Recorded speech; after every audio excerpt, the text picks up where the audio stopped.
a entrevista com o senador gaúcho Lazier Martins, do Podemos, seguindo a nossa série de entrevistas com senadores gaúchos, Leandro Adamati. Hoje recebemos, então, o senador Lazier Martins. Muito bom dia, senador. Seja bem-vindo à Bitcom TV.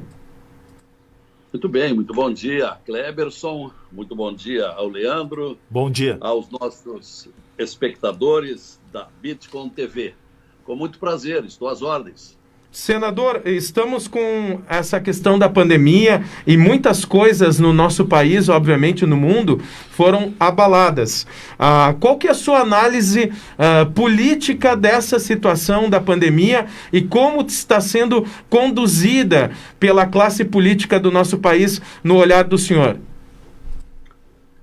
Olha, Kleberson e Leandro, como todos têm acompanhado, nós estamos vivendo um momento extremamente conturbado. Eu não me lembro na minha vida, e atuei na imprensa durante décadas, nunca vi nada igual. Nós estamos vivendo um conjunto de crises que não deixa a desejar nada mais em termos de crise, porque dizem que crise pouco é bobagem, só não precisava tanto. Nós estamos com a crise da pandemia, a crise econômica, que é muito grave e vai longe, a crise social, porque tem muita gente desempregada, de redução das suas rendas, nas periferias tem gente já passando fome, e se não bastasse, uma profunda crise política, de desavenças jamais imaginadas entre poder executivo com o poder judiciário, conflitos com a imprensa, não é?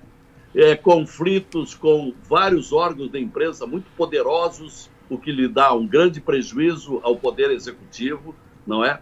Agora, esses problemas das manifestações públicas, aquela manifestação de sábado à noite, de gente revoltada com o Supremo Tribunal Federal, a insatisfação com o Supremo, que tem vários problemas, tem gente lá que não é santa, nós sabemos disso, não é por acaso que tem um acúmulo de pedidos de impeachment de ministros, enfim, é muita crise para um pobre Brasil que vai sofrer durante longo tempo, porque a União está se esvaziando financeiramente.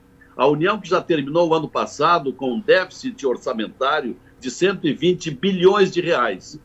Pois agora, segundo nos informou há poucos dias o ministro Paulo Guedes, com esta concessão generalizada de benefícios através do auxílio emergencial para 59 milhões de brasileiros muito pobres, vulneráveis, com os socorros aos estados e municípios, com a dispensa, a suspensão de pagamento de dívidas pelos estados com a União, em razão das dificuldades que passam, com a suspensão do pagamento de dívidas previdenciárias dos 6 mil municípios brasileiros com a União, com tudo isso que estamos vendo, com os financiamentos do BNDES para socorrer muita gente que está precisando de empresas de médio porte, de grande porte, enfim, acho que lamentavelmente nós ainda vamos sofrer algum tempo. Senador, no seu ponto de vista, qual que é a origem dessa crise? Porque colocar a culpa 100% na pandemia também acaba sendo um ato covarde de muitas pessoas. Na sua opinião, por que nós estamos vivendo essa crise? Bom, a crise da pandemia, ela tem grande responsabilidade.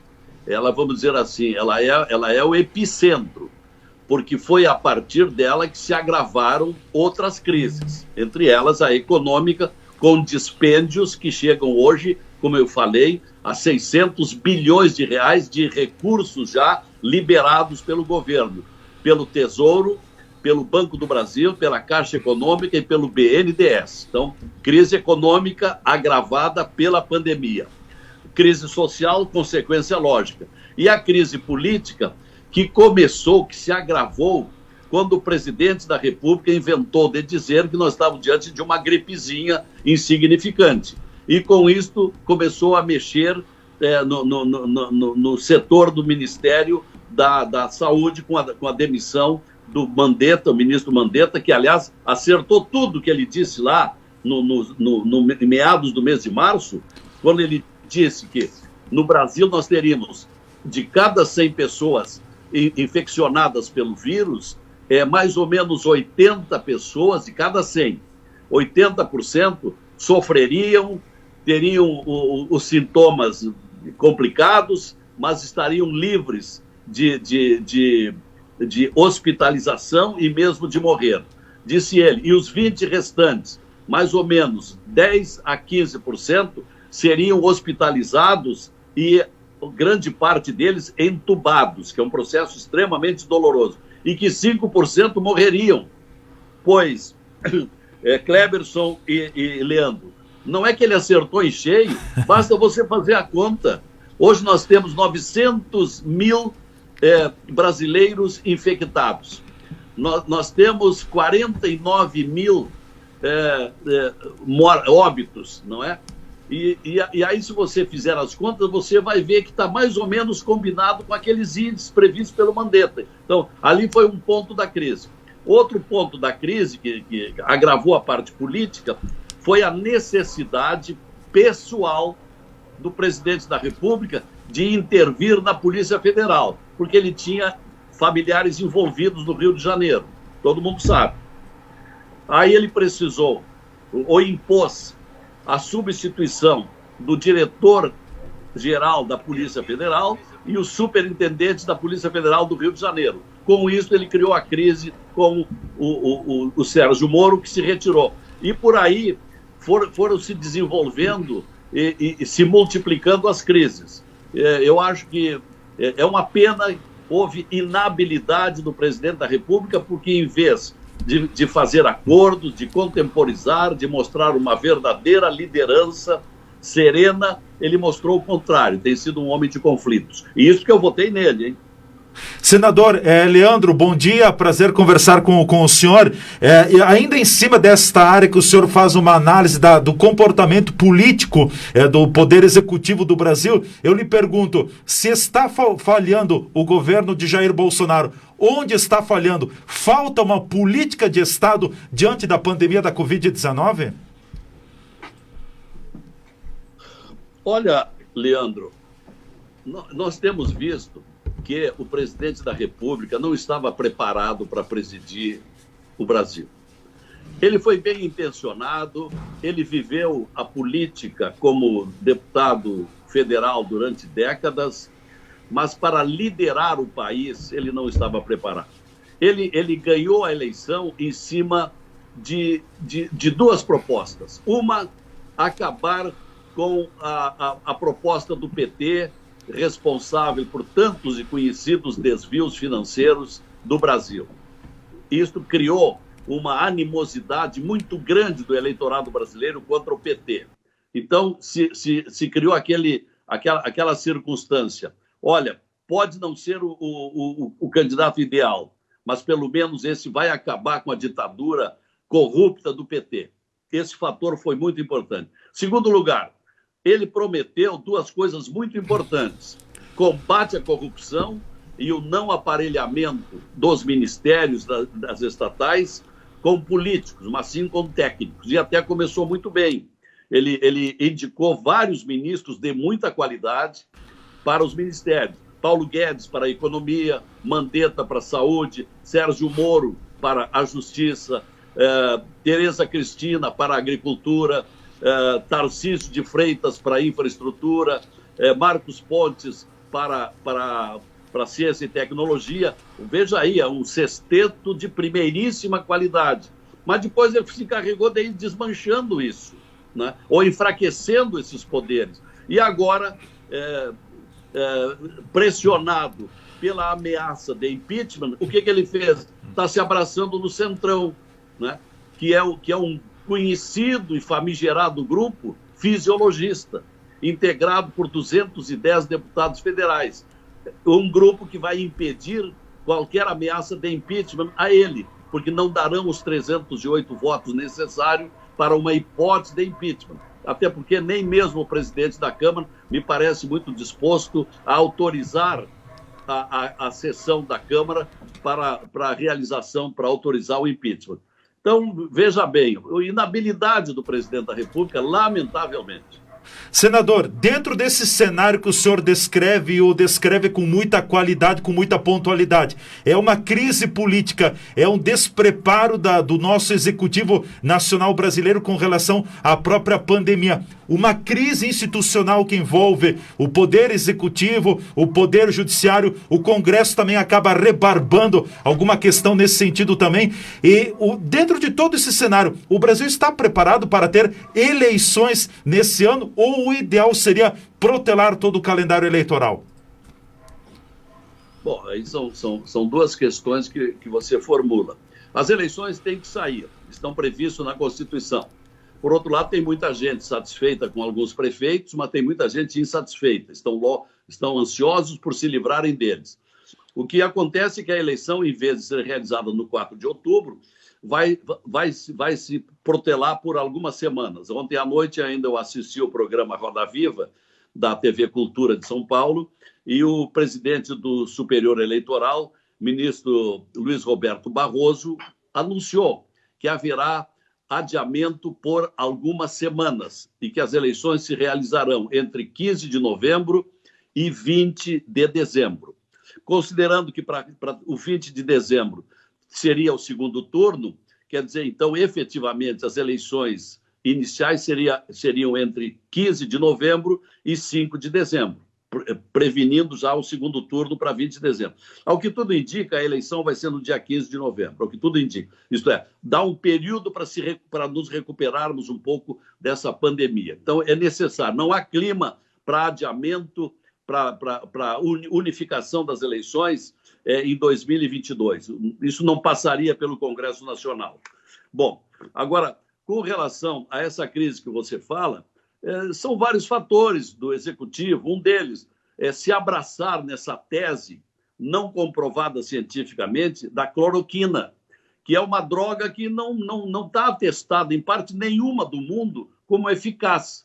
E o presidente da República, que não é médico, e, ao contrário, demonstra que não sabe nada de medicina, porque conceitou isso aí como uma gripezinha, também ele criou uma divergência, uma antipatia muito séria, e inclusive causa da demissão de 2 ministros, Mandetta e depois o Taish. Então, a pergunta que você fez está respondida. Ele é inábil, ele cria as fricções, os atritos, os conflitos. Senador, a gente percebe também alguns atritos e conflitos entre prefeitos e governadores dentro dessa questão sanitária que estamos vivendo no mundo, né? No caso aqui da nossa região, entramos na bandeira vermelha, que é uma denominação do governo do estado aqui para essa região, e há a busca aí pelo equilíbrio entre a economia e a saúde. Como que o senhor também tem observado esses movimentos localizados? Porque quando a gente cita questões assim, a gente pode lembrar inclusive o governo de São Paulo e a briga direta com o governo federal. Como que o senhor tem visto aí esses pontos opostos, né, e a falta de equilíbrio na conversação do poder público? Eu estou acompanhando a situação da região de Caxias. É aquele velho dilema: o que é mais importante, a vida ou a economia? Nós precisaríamos ter muito equilíbrio. Esse equilíbrio que está sendo muito difícil. O dilema está criado. Os empresários estão assustados, não estão tendo produção, estão tendo que demitir muita gente, o que agrava o aspecto social. Agora, por outro lado, se abrir muito, liberando tudo, a mortandade vai ser muito grande daqui a alguns dias. É uma ameaça. Por isso, essa atitude do governador, depois do que viu no fim de semana. Porque houve uma acumulação do feriadão do Dia dos Namorados com o fim de semana e as pessoas se soltaram. Houve municípios em que os aglomerados voltaram aos grandes tempos, como Gramado, Canela, Bento Gonçalves, Caxias. Então, é um problema. Agora, com relação ao que toca aí a região, eu estou acompanhando as queixas. Por causa de uma quantidade de óbitos muito grande em Bento Gonçalves, atingiu-se Caxias do Sul, que é um município que tem tomado cuidados. Tem também vários óbitos. Eu não tenho aqui a anotação, mas eu tenho algum papel por aqui na minha mesa, eu tenho. E aí ele estende com a bandeira vermelha para toda esta região, justamente Caxias, que é a locomotiva econômica de toda a região e de grande parte do Rio Grande do Sul, com as suas conhecidas e poderosas grandes empresas. Nós vamos esperar que nos próximos 15 dias alivie a situação, a retração das pessoas, os cuidados permitam reabrir para a segunda bandeira menos grave e se possa restabelecer o trabalho. Mas é uma pena. O nosso Rio Grande do Sul está ameaçado, até porque tem gente que está dizendo que o pico está chegando agora ao Rio Grande do Sul. Já passou lá por cima, Manaus, lá a vida está retomando. O estado do Ceará, que nos assustou pela quantidade de óbitos que ocorreu, também melhorou um pouco. Recife, mas ainda permanece grave no Rio de Janeiro, São Paulo, e agora está chegando ao Sul. Imagine que o estado do Paraná, até anteontem, tinha 88 óbitos. O Rio Grande do Sul tem 350, o que é pouco, graças a Deus. Né? Lamentável, porque são mortes, são perda de vida, mas num índice pequeno. Então, esses próximos dias vão determinar. Eu estou acompanhando que há uma rebelião de vários prefeitos contra o governador, mas eu acho que o governador está certo. Ele está optando pela vida e está dando um prazo para recuperação até o fim deste mês. Aí, quando chegar agora, no dia 30, vamos verificar o que é possível fazer. Certo, senador. Para a gente finalizar, e o senhor tem colocado muito bem essa posição do senhor da questão da politização da crise na área sanitária. O senhor acredita que... como que nós vamos sair disso se existe tanta pressão política, pressão empresarial, pressão de todos os lados e essa falta de equilíbrio apenas para reforçar o seu posicionamento? Essa saída é uma saída complicada. Agora, eu estou vendo o governador Leite, eu não votei no governador, eu votei no Sartori, mas eu estou vendo que o Leite está fazendo um bom governo. Ele conseguiu votar aquele projeto da redução do Estado com a venda de estatais, que devem acontecer depois que passar a pandemia. Essa ideia dele do distanciamento controlado está dando certo, mas ele está sofrendo, neste momento, exatamente, as maiores pressões de vários municípios do Estado que queriam restabelecer a ordem do trabalho, da economia.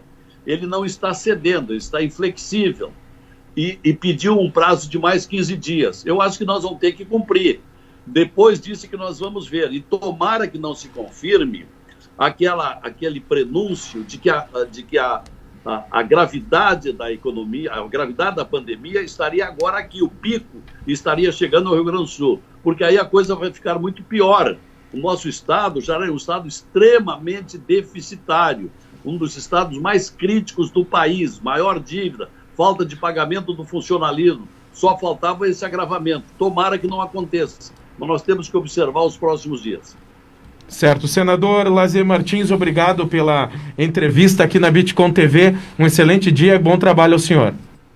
Muito obrigado a vocês, Kleberson, Leandro e aos nossos espectadores da Bitcom. Cumprimentos pelo programa de vocês. Eu, que sou um profissional que venho da comunicação, me congratulo com a concretização de um programa como esse que vocês realizam. Um abraço a todos. Obrigado. Obrigado, então, Lazier Martins, senador pelo Podemos, senador gaúcho, colocando também seu ponto de vista e, com certeza, colocando o seu posicionamento perante as atitudes do governador do estado e colocando-se a favor do posicionamento, Leandro Adamar. O que não chama surpresa, mas enfim, ficou bem claro o posicionamento do senador Lazier Martins, embora ele também defenda o equilíbrio. Nós precisamos ter o equilíbrio, mas o próprio senador também elogiando a postura do governador gaúcho com relação ao plano de enfrentamento, de combate à Covid-19,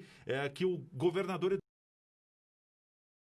outro lado tem toda a chiadeira dos municípios que estão afetados com a bandeira vermelha. Não é só a questão de Caxias do Sul, tem outras regiões aqui no estado do Rio Grande do Sul. Mas me parece, e achei assim bem interessante a leitura que o senador fez do momento político, da crise política, da crise sanitária e da crise institucional que o país está atravessando. Se uma crise, Portela, já é ruim, imagina 3. Nós estamos com 3 crises aqui no Brasil. Uma crise política, sanitária, institucional, econômica. Quer dizer, tem muita crise para pouco Brasil. Onde nós vamos parar com tudo isso? Essa é a pergunta que a gente se faz. Ao invés do governo, eu digo, Poder Executivo, estar centralizando forças no enfrentamento, no combate, na questão da Covid-19, parece que o presidente da República é especialista em criar problemas, em criar atritos, há uma brigaiada, esse é o termo, com toda a imprensa, e não estou defendendo aqui a grande imprensa também, porque a gente sabe que tem, como diria Leonel Brizola, muitos interesses por trás, mas o presidente também está colocando mais gasolina, mais combustível em cima da própria fogueira.